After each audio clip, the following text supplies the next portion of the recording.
방언에 대해서 이야기했을 때에 사도 바울은 교회 가운데서 방언과 예언하는 것을 금하지 말라고 분명하게 이야기하고 있습니다.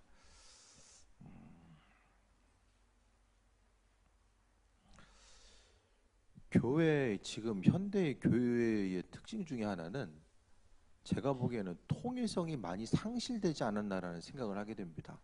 어떠한 일정한 이 줄기에 의해서 예배도 그렇고 또 이제 여러 가지 이제 은사와 또 이제 말씀해 가는 것도 그렇고 어떤 통일적인 그 통일성보다는 점점 더 이제 다양성이 이제 많아지게 되고 그러니까 사람들이 이제 그 성향 자체가 다양해지다 보니까 교회 가운데서 교회에서의 또 흐름 역시 그 다양성을 향해서 많이 가고 있지 않나라는 좀 생각을 하게 돼요.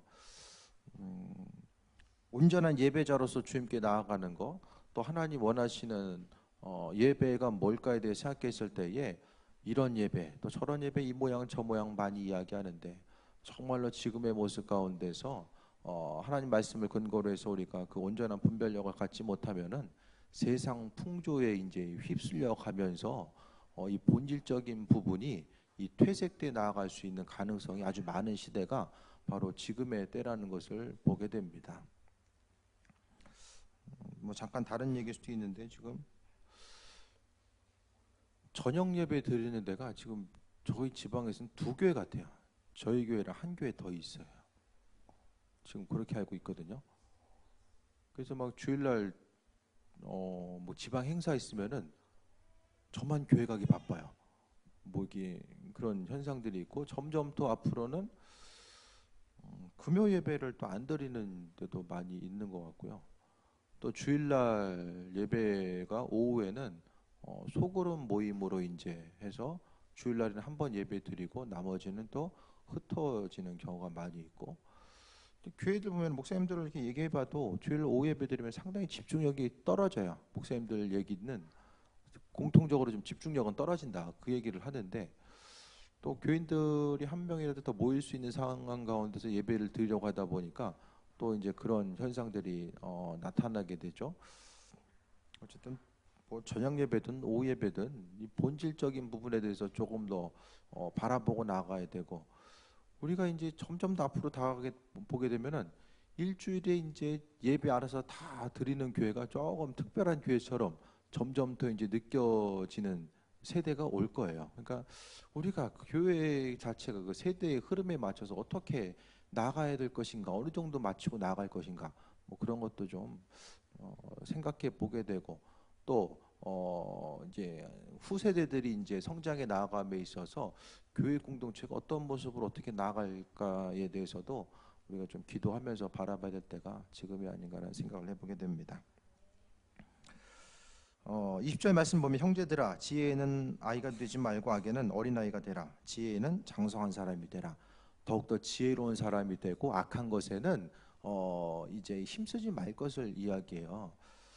전에도 말씀드렸던 것처럼 구약의 내용보다 신약에 있어서 훨씬 더 믿음의 권면들, 율법은 아니지만 이제 믿음의 권면들, 그게 이제 주님의 명령이죠. 그런 것들이 이제 더 많은 부분 나오게 되는데 이 말씀을 통하여서 우리는 우리의 그 심령 자체, 우리의 행함 자체를 조금씩 조금씩 말씀 가운데 근접하게 나아가야 됩니다. 그러니까 우리의 심령, 우리의 생각 자체를 돌아봤을 때에 하나님 말씀이 아니면은 정말로 이 옳고 그름을 분별할 수 없고 또 하루하루를 살아가는 것 자체가 어떻게 살아야 될지를 모르면서 살아가게 됩니다. 어쨌든 더욱더 지혜롭게 살아가는 것. 21절 보면 율법에 기록된 바 주께서 이르시되 내가 다른 방언 말하는 자와 다른 입술로 이 백성에게 말할지라도 그들이 여전히 듣지 아니하리라 하였으니 주께서 은혜 가운데 말씀하셨던 많은 사람들이 지혜가 없음으로 인해서 말씀을 듣지 않는 때가 바로 지금의 세대라는 사실을 이야기합니다. 수없이 그리스도에 대해서 또 주님의 은혜에 대해서 말씀을 드려도 듣지 않는 때가 지금이라는 거예요. 육신적인 어려움을 경험하고 또 영적인 피폐함, 또 정신적으로 이제 스트레스를 넘어서서 그 여러 가지 그 문제점이 노출되는 이들이 많은 때가 바로 지금입니다. 그렇기 때문에 우리가 정말로 주님의 말씀이 아니면은 극한 상황들, 애들은 애들 나름대로 스트레스가 있고 또 어른대로 노년은 노년신대로 다 스트레스를 가지고 살아가잖아요. 그 모든 것들 가운데 주님의 말씀과 그분의 지혜와 인도하심 가운데 나아가지 않으면은 세상 풍조 가운데서 옳고 그름이 무엇인지를 모르고 살아가게 됩니다. 그러면서 이제 방언에 대해서 오늘 더 본격적으로 말씀하게 되는데 22절 말씀 보면 그러므로 방언은 믿는 자들을 위하지 아니하고 믿지 아니하는 자들을 위하는 표적이나라고 이야기합니다. 방언의 은사 자체는 믿지 않는 사람들에게 또 유용하다라고 이야기하는데 믿지 않는 사람들이 방언을 통해서 이야기하는 거 보면은 좀 이상하다라고 이야기할지 모르겠지만 그래도 하나님께서 허락하신 그분의 언어를 우리에게 허락해 주심으로 인하여서 하나님의 살아계심과 인도하심을 바라볼 수 있다라는 사실을 이야기합니다. 또 표적이나 예언은 믿지 않는 자들을 위하지 않고 믿는 자들을 위함이다라고 이야기하는데 예언에 대해서도 믿지 않는 사람들이 교회에서 이제 하나님의 말씀 가운데 선포되는 예언을 믿는 것이 아니라 심각하게 받아들이는 것이 아니라 예수 그리스도를 주인으로서 받아들인 사람들이 예언의 말씀을 듣고 그것에 의해서 반응하면서 나아가는 경우가 많이 있잖아요. 그러니까 예언은 오히려 믿지 않는 사람들보다는 믿는 이들에게 있어서 더 유익이 되는 그런 부분이 있다라는 것을 사도 바울은 이렇게 이제 방언과 예언에 대해서 해석하면서 이야기합니다. 고린도 교회는 아주 풍성한 그 방언의 은사 또 예언의 은사가 그 다양한 은사들이 폭발적으로 나왔던 곳이 바로 고린도 교회의 모습이었습니다. 그렇기 때문에 그 고린도 교인들을 통해서 보게 되면은 지금 현대에 있어서 여러 가지 은사적인 것들을 어떻게 바라보고 나아갈지에 대해서 우리가 또 점검하면서 나아갈 수 있어야만 합니다. 지금 보면은 여러 가지 이제 은사적인 것들에 대해서 이야기했을 때에 은사에 대해서 교회 가운데서 하나님의 이끄심과 인도하심을 바라보면서 그 성령의 은사 자체가 교회 가운데 더욱더 풍성해지고 또 그것을 통해서 교회가 하나님의 온전한 공동체 가운데 나아갈 수 있게끔 도움을 받고 움직여지는 교회가 있는가 하면 은사에 대해서는 이제 그냥 뒤로 하고 오로지 그냥 성경 말씀을 근거로 해서 이제 적용하고 생활에 나아가는 거 그렇게 이제 교회들이 움직여지는 경우가 많이 있어요. 예전과 다르게 지금 점점 앞으로 교회들은 하나님을 선택한 교회, 하나님이 선택하신 교회 가운데서 여러 가지 그 은사에 대해서 부어주시고 또 함께 하시는 부분을 경험하게 되는데 하지만 보편적인 현상 가운데 바라봤을 때는 은사가 많이 사라져요. 왜 사라지냐면은 지금은 이제 많은 경우에 있어서 담임자 교체의 시기예요. 성령의 은사를 경험하게 되고 그분의 살아계심과 인도하심을 경험했었던 이 목회자들의 그 세대가 바뀐 거죠. 점점 은퇴하고 있어요. 그러니까 은사에 대해서 경험하기보다는 이제 지금 뭐 젊은 세대들 그들의 경우에 있어서는 하나님의 은혜와 은사보다는 제자 훈련, 또 양육, 또 성경 공부 여기에 이제 그 중심을 두게 됩니다. 많은 부분 그렇게 하다 보니까 상대적으로 사역이나 이 은사적인 부분에 있어서는 많이 약해지는 거예요. 그걸 어떻게 하냐? 은사에 대해서 양육하고 나누고 또 함께 교제하고 교류하는 그 모임에 가보면은 40대도 별로 없어요. 40대도 별로 없어요.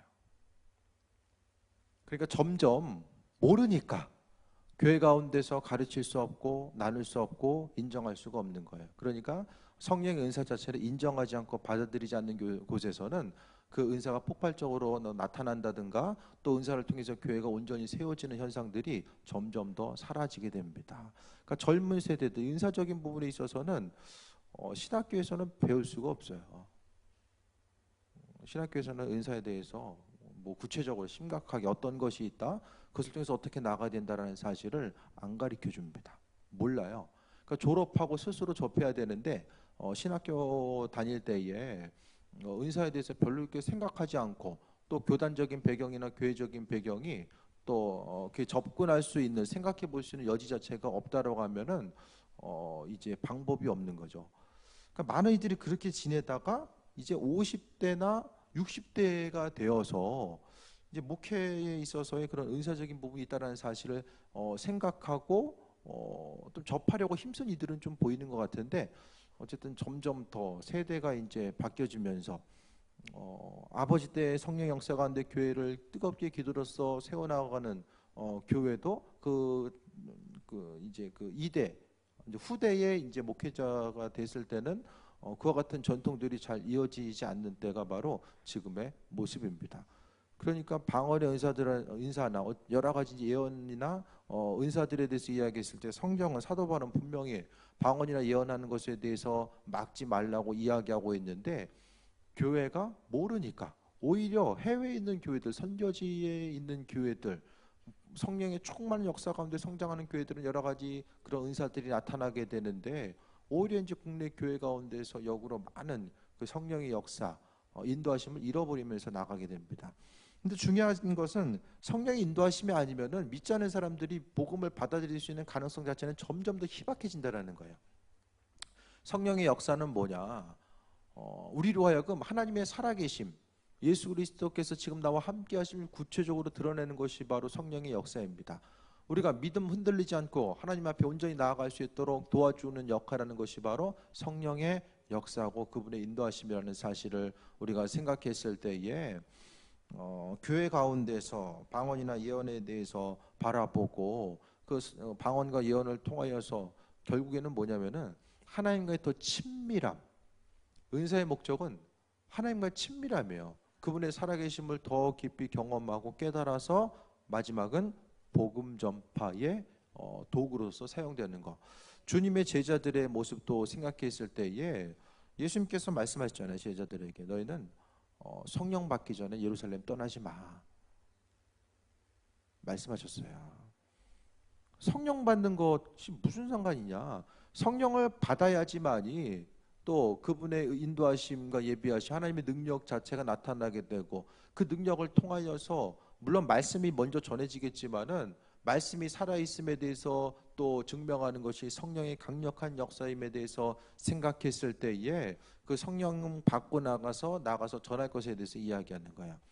그러니까 성령 충만을 입고 나서 예수님의 제자들의 모습을 보게 되면은 담대하게, 뭐 잡혀가든 어떻게 하든 담대하게 주님의 복음에 대해서 전했던 것에 대해서 보게 됩니다. 23절에 그러므로 온 교회가 함께 모여 다 방언으로 말하면 알지 못하는 자들이나 믿지 않는 자들이 와서 너희를 미쳤다 하지 아니하겠느냐라고 이야기합니다. 믿지 않는 사람들, 방언이 무엇인지 모르는 사람들이 와서 보면 좀 제정신이 아니구나라고 생각할 수 있잖아요. 그러니까 생각했을 때에 그러니까 방언 자체가 믿지 않는 이들에게 있어서 복음을 갖게 되는 데 있어서 좀 방언이라도 좀 때와 장소에 맞게 해야 될 필요가 있음을 또 이야기합니다. 24절에 그러나 다 예언을 하면 믿지 않은 자들이나 알지 못하는 자들이 들어와서 모든 사람에게 책망을 들으며 모든 사람에게 판단을 받고, 또 예언이 또 안 믿는 사람들에게 또 도움이 될 수도 있다라는 사실을, 믿는 사람에게뿐만 아니라 믿지 않는 사람에게도 도움이 될 수 있다는 사실을 이야기합니다.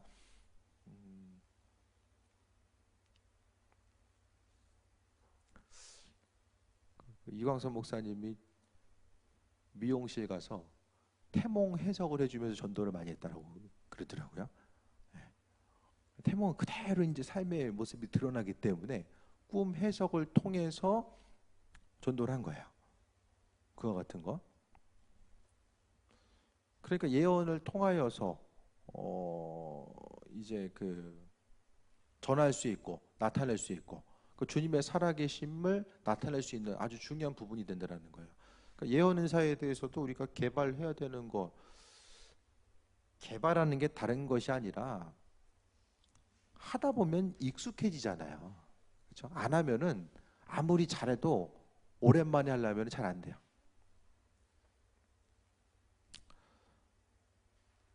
저도 바이올린도 한참 연습할 때 손가락 열심히 돌아갔었는데 막 한 달에 한두 번씩 만지니까 손가락이 굳어가지고 이게 손가락이 굳는 거구나 이게 이제 막 느껴져요. 그러니까 많이 해봐야 되는 거예요. 해봐야지만이 그것을 통해서 조금 더 발전될 수 있고, 최영철 목사님이나 이광수 목사님이나 어떤 그 은사에 대해서 어느 정도 단계까지 가신 분들은 최소 10,000명 이상은 사역을 해보니까 그것을 통해서 이제 얘기하고 또 접하다 보면은 하나님께서 허락하신 그 말씀 자체가 무엇인지를 아는 거, 그것을 이야기합니다. 그래서 여러분 가지고 있는 것이 물론 은사의 종류도 여러 가지가 있죠. 예? 남의 말 잘 들어주는 것도 은사라고 말씀드렸어요. 예? 뭐 성령의 은사라기보다는 그 재능의 은사라고 이야기하겠죠. 예? 나는 저 사람 얘기 들으면 10분도 못 견뎌. 막 귀 쥐날 것 같아서 못 들어. 근데 나는 1시간을 듣든 2시간을 듣든 그 사람 얘기를 내가 들어줄 수 있어. 공감하면서 들어줄 수 있는 거. 들어만 줘도 그 사람이 치유와 회복이 나타나는 경우가 많이 있잖아요. 어쨌든 주신 것들에 대해서 잘 개발하면서 나아감이 있어져야 됩니다. 25절에 그 마음의 숨은 일들이 드러나게 되므로 엎드려 하나님께 경배하며 하나님이 참으로 너희 가운데 계신다 전파하리라. 예언을 통해서 숨은 것들이 또 드러나게 됩니다. 예언이라는 것은 내가 어떤 통찰력을 가지고 관찰해서 주어지는 것이 아니라 하나님이 그냥 알게 하신다. 평상시에 그러니까 예언도 마찬가지예요. 중요한 것은 하나님께서 그분의 뜻을 내게 비춰주시고 나는 그분의 생각을 알 수 있다는 이 전제 조건을 가지고 삶을 살아가다 보면은 하나님 분명히 깨달아 알게 하시는데 이게 왜 안 되냐? 중요한 것은 교회만 오면 하려고 그러면 안 되는 거예요. 평상시의 삶을 통하여서 우리가 안테나를 세워놓고 그분의 뜻과 인도하심을 바라보고 접하려고 하지 않으면 안 된다는 거죠. 근데 사람들이 주님의 뜻을 들으려고 하지 않아요. 왜 그러냐면은 하나님께서 내게 말씀하신다라는 것과 내가 들을 수 있다라는 것에 대해서 그것을 온전히 믿고 받아들이고 인지하지 않습니다. 또 주님의 뜻을 알게 됐을 때 오히려 피곤해질 것 같아. 모르면 그냥 내 마음대로 사는데 하나님의 뜻을 분별해서 알게 되면 왠지 그분의 말씀대로 따라가고 또 안 하면 불순종하는 거니까 알고 안 하기엔 뭔가 좀 꺼림직해. 그러니까 하나님의 뜻에 관심을 기울이지 않습니다. 하지만 시간이 지난 후에 주님 앞에 섰을 때에 주님의 뜻을 순간적으로 알고자 하고 정확히 알든 모르든 그것보다는 먼저 알고자 하고 받고자 하고 힘쓰고자 하면서 인생을 살아가는 것과 그냥 각자 소견에 옳은 대로 생활하는 것과는 차이가 있을 수밖에 없다라는 거예요. 그러니까 순간적으로 하나님의 음성에 귀를 기울이고 살아가는 거. 또 예언도 뭐예요? 하나님의 뜻이 무엇인지를 입술을 통해서 선포하는 거잖아요. 그 모든 것들에 대해서 생각했을 때에 하나님의 뜻과 인도하심이 무엇인지를 또 바라봐야 되고 분별해야 되고 또 그분의 뜻을 깊이 생각하고 그분의 뜻 가운데 나아가야 된다는 것을 말씀드립니다. 그렇게 되기 위해서는 뭐 하루에 눈을 떠서 밥을 먹고 일을 하는 이 과정 가운데서 항상 몸은 이렇게 움직이지만 영적인 레이더는 항상 주님을 향해 있어야 되는 거. 그게 아니면은 기도하는 것도 항상 어색하고 힘들어요. 평상시에 주님과의 그 안테나를 맞추는 것이 바로 기도잖아요. 그러니까 평상시에 그와 같은 습관이 있는 사람은 교회 와서 기도하는 것이 또 힘들지 않고 하던 거 그냥 장소만 바꿔가지고 그분을 바라보는 것인데 그게 아니라 평상시의 삶을 통해서 주님을 잃어버리고 눈에 보이는 것에 의해서 반응하면서 살아가다 보면 우리의 힘과 어떤 의지적인 것을 계속해서 동원해야 되는 기도가 아주 힘들고 부담스러운 자리가 될 수밖에 없습니다. 그래서 예언은 믿지 않는 사람들이 그 예언하는 것을 보고 나서 하나님의 인도하심과 함께하심 그것을 바라볼 수 있다라는 거예요. 문제는 예언하는 사람도 점점 더 줄어든다라는 거. 점점 더 줄어들어요.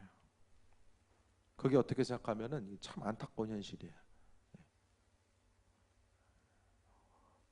성령 충만함에 대해서 바라보고자 하고 그분의 뜻과 인도하심, 꿈도 마찬가지라고 했잖아요. 꿈의 해석을 하는 사람이 없어요. 점점 더 사라져요. 하나님은 꿈과 환상을 통해서 그분의 뜻을 비춰주시는데 그것을 해석할 만한 사람들이 점점 더 사라지는 시대. 정확하게 하나님의 뜻과 인도하심을 바라보고자 하고 그분의 뜻 가운데 세먹고자 하는 이들이 점점 더 적어지는 시대입니다. 그러니까 주변 이제 그 사람들을 보면은 저도 약간 어떻게 보면 좀 특이한 케이스가 될 수도 있고 주변 사람들 가운데서도 보면은 어떤 이런 방언이나 예언적인 것들에 대해서 관심을 기울이고 나아가 이제 목회하고 또 하는 이들이 별로 이렇게 좀 찾을 수 없는 그 모습을 보게 됩니다. 그러니까 신앙의 전통을 잃어버리게 되고 성경에 나타난 여러 가지 은사에 대해서 바라보지 못하고 그러니까 시대가 너무나도 빨리 지나가다 보니까 교회가 그 빠르게 흘러가는 이 시대를 어떻게 하면 그 적응하고서 나아갈 수 있을까를 생각하다 보니까 이 본질적인 것에 대해서는 잃어버리면서 살아가는 거예요. 하지만은 우리가 이제 이런 그 예언이나 방언에 대해서는 분명하게 생각하고 또 그분의 뜻 가운데 교회 공동체 가운데 있을 때에 이제 우리가 그 셀모임을 통해서도 마찬가지입니다. 눈에 보이는 것에 의해서 내 생각은 이렇고 네 생각은 어떠냐. 그것을 넘어서서 이제는 어떤 일이 있을 때에 한 주간 서로 이제 좀 기도해보고 그 다음 주에 모여서 기도한 것을 통해서 마음을 좀 나눠보고 그와 같은 것이 더 온전한 바람직한 교회 공동체의 모습이 될 수 있다라는 거예요. 26절 보겠습니다. 그런즉 형제들아 어찌할까 너희가 모일 때에 각각 찬송시도 있고 가르치는 말씀도 있으며 계시도 있으며 방언도 있으며 통역함도 있나니 모든 것을 덕을 세우게 하여라. 이게 예배의 모습이에요. 고린도 교회 예배 가운데서 찬송시는 뭐예요? 시편 말씀을 같이 읽고 묵상하고 시편을 함께 나누는 것이 찬송시였고 또 가르치는 성경 말씀 이 구약의 내용을 가르치고 또 그 가운데서 방언과 통역하는 것. 그 시편의 내용과 말씀과 은사적인 것들이 하나가 되어서 이 예배의 순간들이 이어졌음에 대해서 보게 됩니다. 그러니까 우리도 이제 예배 드릴 때에 좀 앞으로는 조금 더 우리가 하나님 은혜에 대해서 체험하고 서로 삶을 나누는 이 간증 시간이 예배 가운데 조금 더 앞으로는 좀 강화됐으면 좋겠다는 생각이 있어요. 하나님이 내 삶을 통해서 어떻게 일하셨는지에 대해서 나누다 보면 그것이 더 풍성한 예배가 될 수 있지 않나라는 생각을 좀 해보게 됩니다. 초대교회 예배도 그거잖아요. 하나님 나와 함께 하시고 또 내 삶을 통해서 어떻게 일하셨습니다. 그것에 대해서 계속해서 나눴던 것이 또 예배의 모습입니다. 27절 보겠습니다. 만일 누가 방언으로 말하거든 두 사람이나 많아야 세 사람이 차례를 따라하고 한 사람이 통역할 것이요. 방언을 하는데 개인적인 뭐 통성기도 시간이 아니라 예배 가운데서나 함께 나눔을 통해서 이제 방언 기도가 있을 때에 통역이 필요한 순간들이 있잖아요. 또 방언의 통역이 또 예언이기 때문에 더 그렇습니다. 그래서 만약에 이제 자기 자신이 방언 통역을 한다. 그러면은 어떻게 되냐면 스스로 방언 통역을 해서 또 얘기하면 돼요. 근데 그 사람이 스스로 통역을 하지 못했을 때에는 누군가가 통역할 수 있는 사람이 방언한 것을 통역할 수 있는 거예요. 이게 통변이죠, 통변. 통변할 수 있어야 된다는 것을 이야기합니다. 28절에 만일 통역하는 자가 없으면 교회에서는 잠잠하고 자기와 하나님께 말할 것이요. 공동 모임 가운데서 통역하는 자가 없다라고 했을 때는 그냥 혼자나 이제 그 함께 모임 가운데서 기도하고 또 하나님께 나아가서 간구하면서 기도하라는 거예요. 그러니까 이 당시에 보면은 방언에 대해서 아주 자랑스럽게 생각하고 공적인 모임 가운데서 방언을 끊임없이 하려고 있었던 무리들이 있었던 것으로 보여지게 됩니다.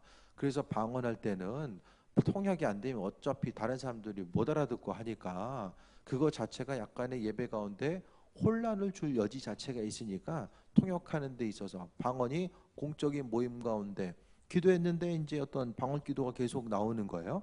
그러니까 그 방언 기도를 통해서 하나님의 뜻과 인도하심이 비춰질 수가 있는데 통역이 안 되면은 하나님의 뜻, 그 방언을 통한 뜻이 무엇인지를 모르니까 통변이 돼야 된다는 사실을 이야기합니다. 방언은 중요한 것은 하나님의 뜻과 인도하심, 그분의 방언은 육적인 기도가 아니라 영적인 기도예요. 하나님께서 시키시는 기도가 방언 기도입니다. 그래서 방언으로 계속 방언 기도할 때도 집중해야 돼요. 머리는 딴 생각하면서 입으로만 방언하면은 그것보다는 집중하는 게 훨씬 더 중요합니다. 집중해서 기도하다 보면 방언 기도도 달라져요. 더욱더 파급력이 생기고 이 방언 기도를 통해서 내 안에 주님의 그 허락하신 내 영이 더욱더 살아나고 하나님의 허락하신 여러 가지 영적인 능력과 은사가 더욱더 풍성해지는 거. 방언은 영성에 있어서의 기초 체력을 키우는 것과 마찬가지다라고 지난주에 말씀드렸습니다. 내가 영적인 사역에 더욱더 쓰임 받고자 하고 영적으로 더욱더 민감해지기 위해서는 방언은 반드시 해야 됩니다. 이 방언 기도를 통하여서 하나님과의 이 관계성, 방언을 통해서 육적인 소욕이 죽어지고 영성이 살아나면서 그분의 뜻과 인도하심을 바라볼 수 있는 면이 생겨집니다. 방언 기도 할 수 있는데 방언 기도를 안 하고 육적인 기도를 계속하면 어떻게 돼요? 스스로 좀 건조해짐이 느껴져요. 영적으로 건조해지는 거, 영적으로 건조해지면 육적인 생각들이 끊임없이 올라옵니다. 이성적인 사고가 영적인 생각 자체를 계속해서 이제 누르는 현상들이 나타나게 됩니다. 아이고 내 생각엔 이런 것 같은데, 주변 사람도 이거라고 얘기하는데 하나님의 뜻보다는 스스로의 생각과 관점이 더 끊임없이 올라온다라는 거예요. 육적인 소욕은 물을 안 줘도 그냥 알아서 올라와요. 그냥 잡초 같아. 며칠 지나면 후 이렇게 올라와 있어. 끊임없이 잘라주지 않으면은 마지막에 다 자라난 거 이제 작업하려면 얼마나 힘들어요. 육적인 생각에 대해서 이제 풀이 이만큼 자라나면 그때부터 어떻게 해요? 포기해. 포기하게 돼요. 방언이 주는 유익 자체가 너무나도 크다라는 사실을 우리는 알아야만 합니다. 영적인 세계, 우리는 육적인 몸을 입고 있지만 영적인 세계를 살아가는 사람들이에요. 그런데 이게 영과 육이 조화를 이루어서 건강하게 성장해 나아가야 되는데 영적으로 이제 깨지게 되면 육신적인 패턴 자체도 역시 깨지게 됩니다. 이게 완전히 깨지면 하나님과의 관계성이 무너지게 된다는 거예요.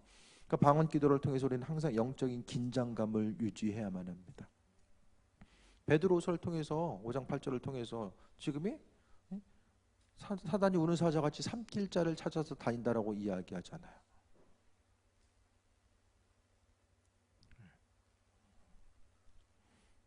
너무나도 건조해 보이고 이 평안해 보이는 이 시대 가운데서 하지만 하나님은 하나님의 일꾼들에 대해서 사용하시고 우리가 하여금 영적 싸움을 싸울 것에 대해서 이야기하고 있는데 영적인 통로, 이 방언을 통해서 우리가 영적인 통로가 열려 있고 영적으로 민감한 상태에 있어야 되는데 이 통로가 닫히거나 또 오히려 영적인 세계에 대해서 알고 있으니까 이 사단이 그 통로를 근접해서 우리를 공격할 여지 자체가 더 크다라는 거예요. 그러니까 믿음으로써 우리가 생활하기 위해서는 방언 기도를 통해서 하나님 은혜 가운데 충만함을 느끼고 또 누려야 되고 또 우리 자신을 기도로서 보호하면서 나아가야 되는 것. 그냥 기도하는 것보다는 충만함 가운데 기도해야 됩니다. 건조한 기도보다는 우리가 방언 기도를 풍성하게 충분히 하면서 기도하면은 우리의 심령이 더 자라나게 되고 능력 있는 기도를 하게 돼요. 시간 때우는 기도가 아니라 능력 있는 기도. 능력 있는 기도는 뭐예요? 하나님의 마음을 또 합한 기도, 하나님의 마음을 움직이고 또 우리의 삶 가운데 그냥 막연한 어떤 것이 아니라 구체적으로 하나님의 일하심과 인도하심을 바라볼 수 있는 것이 또 능력 있는 기도입니다. 29절부터 예언을 이야기합니다. 예언하는 자는 둘이나 셋이나 말하고 다른 이들은 분별할 것이요 라고 합니다. 예언했을 때에 둘이나 셋이나 말하고 그러니까 이제 함께 모여가지고 예언에 대해서 나누고 분별하라고 이야기합니다. 구약의 예언은 실수가 용납이 안 돼요. 하나님이 직접 말씀하신 것을 통해서 선지자들은 선포하게 됩니다. 그래서 거짓 예언하면 죽어요. 하지만 신약에서의 예언은 부분적입니다. 하나님께서 물론 주시지만은 통째로 모든 것을 말씀하시지 않고 부분적으로 주세요. 그렇기 때문에 설령 예언을 하다가 실수가 있다라고 할지라도 스스로 어떤 것을 이용하기 위해서 잘못된 거짓 예언을 하는 것이 아니라고 한다면 하나님은 어느 정도 우리를 용납하시고 또 보증하시고 함께 하시는 것들에 대해서 볼 수 있게 됩니다. 어쨌든 예언했을 때 가장 중요한 것은 분별하는 것. 고린도 교회 가운데서는 뭐가 됐어요? 스스로 이제 예언한다라고 하면서 다 각자 다른 예언하니까 교회 가운데 혼란의 여지가 계속해서 있었다라는 거예요.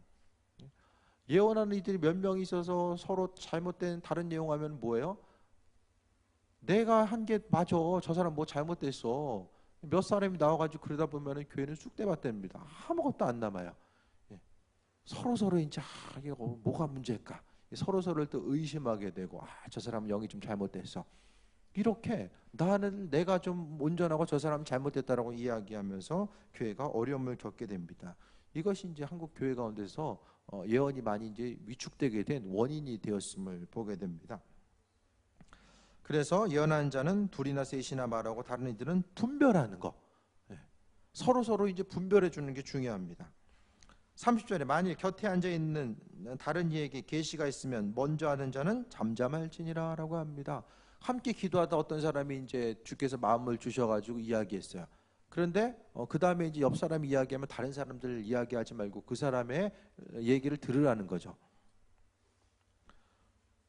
이 질서를 이야기합니다. 아무리 하나님 뜻을 비춰진다라고 할지라도 교회 안에서 이런 예언이 나눠질 수 있는 이 질서 자체가 붕괴되면은 안 하니만 못하다. 이것이 이제 교회 역사 가운데 많이 나타나게 됩니다.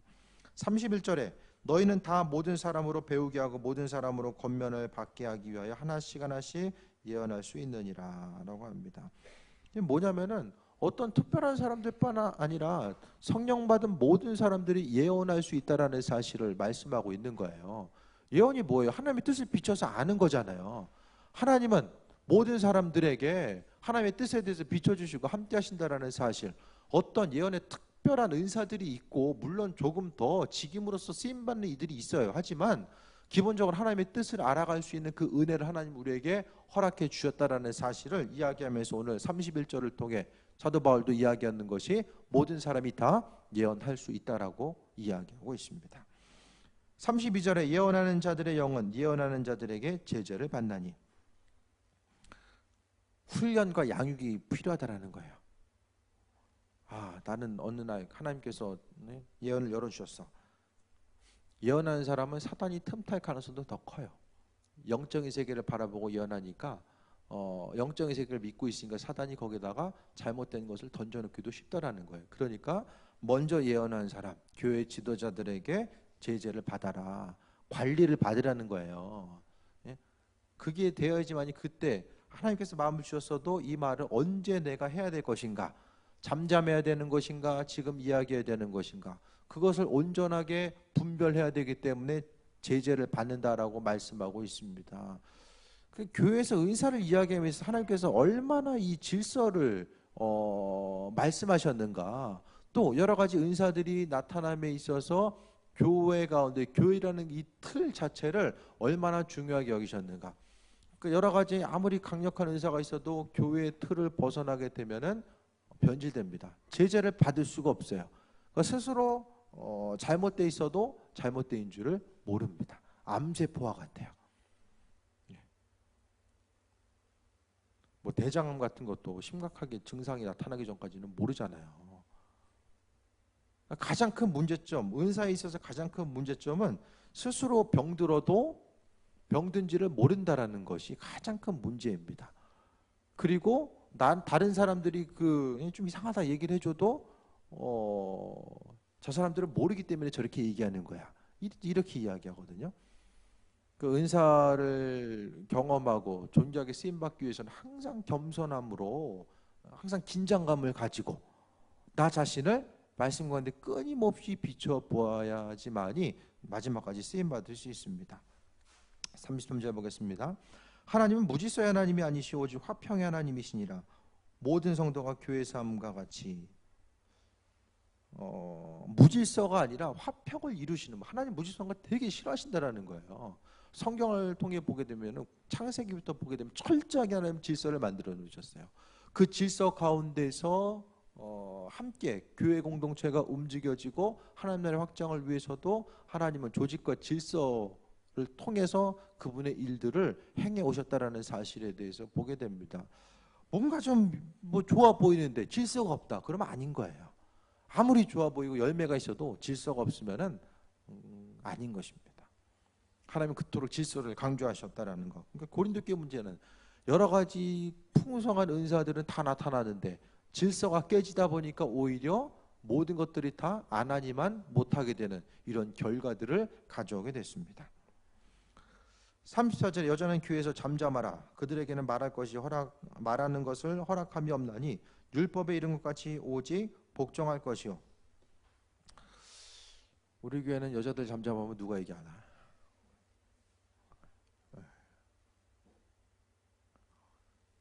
남자들이 있어야지 뭘 얘기를 하든지 하는데. 35절 볼게요. 만일 무엇을 배우려거든 집에서 자기 남편에게 물을지니 여자가 교회에서 말하는 것은 부끄러운 것이라 라고 이야기합니다. 이게 왜 이런 말 하냐면은 이 당시 회당에서는 여자들이 말하는 것이 이제 금지돼 있었고 이제 그 헬라 문화권적인 그 모습에서도 어쨌든 남자들이 더 우선시되는 모습이 있었어요. 특히 이제 교회에서 어떤 일이 있었냐면은 여러 가지 이제 은사들이 나타나고 또 은사들에 대해서 나누거나 대화하거나 이제 토론하는 모습이 있었는데 그 질문하거나 대화하고 토론하는 것에 있어서 자기 남편이 아니라 다른 남자에게 교회에서 이제 질문하고 묻고 답하는 이런 일들이 있었거든요. 근데 그것이 이 당시의 문화권 가운데서는 좀 이상한 거였어요. 그러니까 질문이 있을 때에 또 어떤 교회에서의 의문점이 있을 때에 남편이 아닌 사람에게 질문하거나 대화하는 것 자체가 믿지 않은 사람들이 봤을 때 좀 이상하다. 여기 좀 공동체가 이상하네.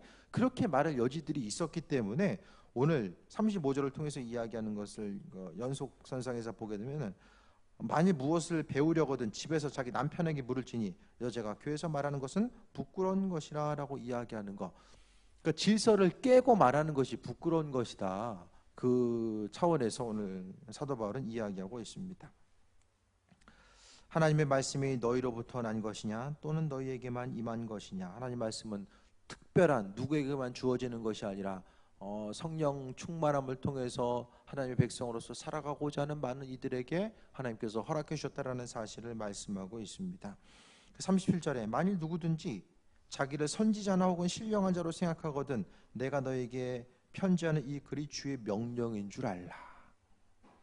스스로 쓰임받기 원하고 또 하나님의 음성을 듣고자 하고 또 인도하심마다 나아가는 사람들은 이 글들이 주의 명령인 줄 분명히 깨달아라.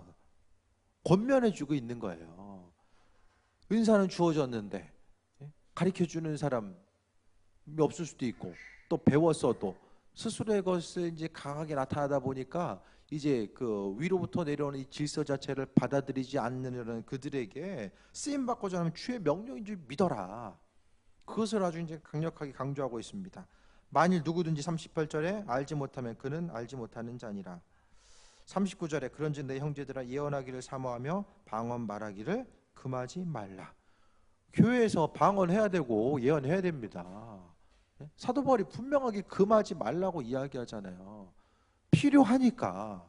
그것을 통해서 방언과 예언을 통해서 교회가 더욱더 굳건하게 세워질 수 있기 때문에 또 방언과 예언을 통해서 중요한 것은 방언과 예언의 그 핵심을 이루는 것이 주님과의 관계성. 하나님의 음성에 귀를 기울이고자 하고 그 음성대로 믿음으로 순종하면서 살아가야 되는 것이 주를 이루고 있음에 대해서 생각했을 때에 방언해야지만이 하나님 원하시는 기도가 되고 또 이 방언을 통해서 영적으로 더 풍성해지고 그 풍성함이 있을 때 주변 사람들에게 더 그 은혜가 흘러가게 되고 더 세임받고 나아갈 수 있고 예언도 마찬가지입니다. 우리에게 주신 예언의 말씀에 대해서 잃어버리는 것이 아니라 계속해서 마음속에 간직하고 그 예언의 말씀 붙들고 기도하는 것, 그게 중요합니다. 하나님 분명히 그분의 뜻 가운데 내 예언의 말씀 지금은 안 보일 수 있어요. 아유, 뭐 예언의 내용하고 무슨 상관이 있겠어? 그게 아니라 하나님 선포하신 그 말씀을 내 심령 가운데 끌어당겨야 돼요. 그것도 믿음입니다. 예언의 말씀을 믿는 것도 믿음이에요. 희미해 보이는 그거, 말씀을 통해서 희미해 보인다라고 할지라도 그것이 내가 가지고 있는 믿음과 그 믿음의 선포를 통해서 더욱더 구체화되고 형체화될 수 있다는 것에 대해서 말씀합니다. 당장 바라는 것들의 믿음은 실상이고 보이지 않는 것들의 증거라고 이야기하잖아요. 안 보이는 것, 안 보이지만은 그래도 그것이 살아 역사한다라는 사실에 대해서 기억하고 믿음 가지고 살아가는 것을 이야기합니다.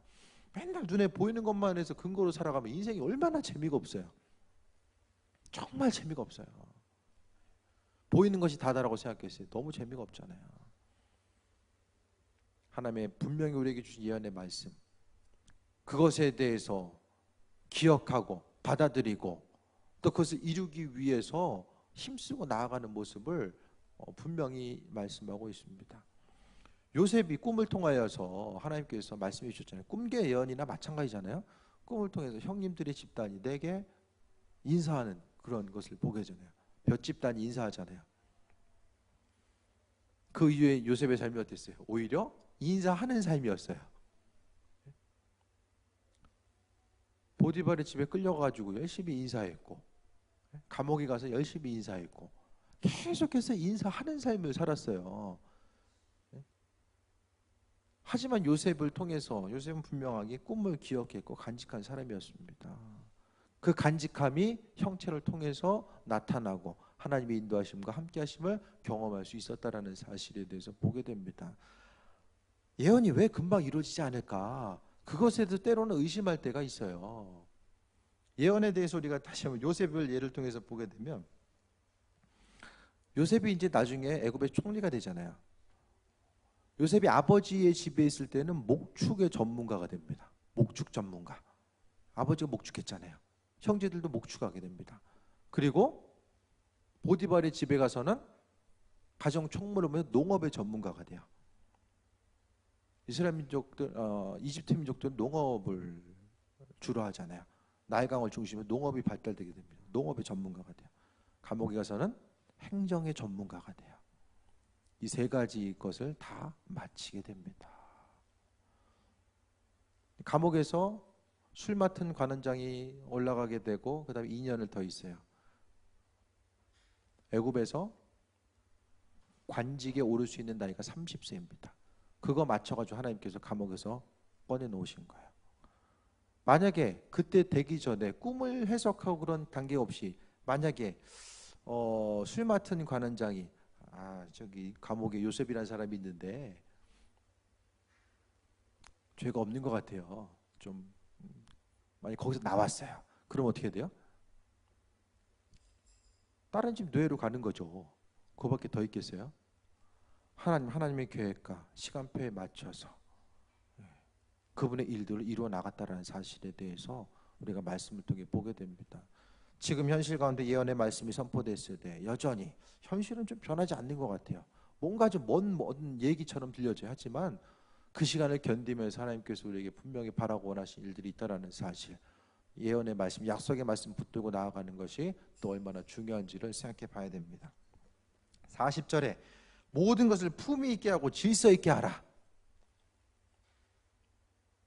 이것이 바로 사도 바울이 이야기하는 방언과 예언에 있어서의 중요한 모습입니다.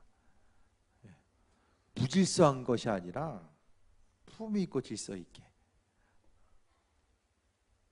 이것이 바로 예언에 대한, 방언에 대한 기본적인 태도예요. 방언을 해도 하나님의 영광이 드러나야 되고 예언 가운데서도 하나님의 영광이 드러나는 것.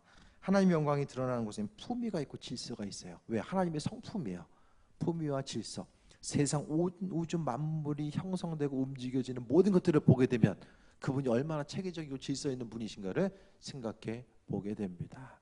그러니까 교회 안에서도 또 세상을 살아가면서 그 질서 가운데서 하나님께서 내게 허락하신 부분 가운데 믿음으로 순종하고 행함은 삶을 통해서 하나님의 영광이 더욱더 드러날 수 있다는 사실을 말씀드립니다. 방언기도 풍성하게 하시기 바랍니다. 기도하면 미래에 대한 소망과 기대함을 가질 수 있어요. 하지만 기도 안 하면은 그냥 시간만 흘러갑니다. 전 가장 두려운 게 그냥 시간 흘러가는 거예요. 여러분은 뭐가 두려울지 모르겠지만 저는 그냥 시간 흘러가는 게 가장 두려워요.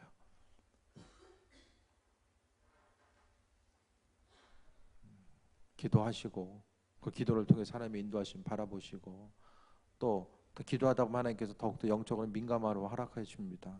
그랬을 때에 마음 문을 열고 그분께서 허락하신 음성, 큰 것이든 작은 것이든 그냥 초반에는 하나님께서 마음 주시는 것이 긴가민가 하지만은 긴가민가한 것이 사실인지 어떻게 알아요? 믿음으로 순종하고 반응할 때 그분의 인도하심과 이끄심 무엇인지 알게 되는데, 아무리 마음 주셔도 우리가 순종하지 않고 예언의 말씀이 있고 또 우리의 마음속에 허락하신 것들이 있어도 순종하지 않으면은 이게 사실인지 몰라요. 이거 내 생각이지. 그러다가 다 잊어버립니다. 통로는 막혀버리고 각각의 소견에 옳은 대로 살다가 하나님의 인도하심인지 모르고 살아가게 됩니다. 인도하심 받아 나아가게 되길 바라고, 고린도 교회에 풍성한 은사들이 있었을 때 그것이 질서 있게 온전히 사용되지 못함으로 인해서 오히려 역효과가 나타났는데, 은사에 있어서는 분명히 양면성이 있습니다. 믿음으로 순종하고 쓰임 받고자 하면 풍성함이 나타나되, 그것이 없이 질서가 깨져버리면은 교회 공동체가 은사로 인해서 심각한 문제가 발생될 수밖에 없다는 사실을 기억하며 전심으로 기도하고 또 하나님의 뜻을 발견하고 또 인도하심 받아 나아가는 귀한 삶이 되시길 바랍니다.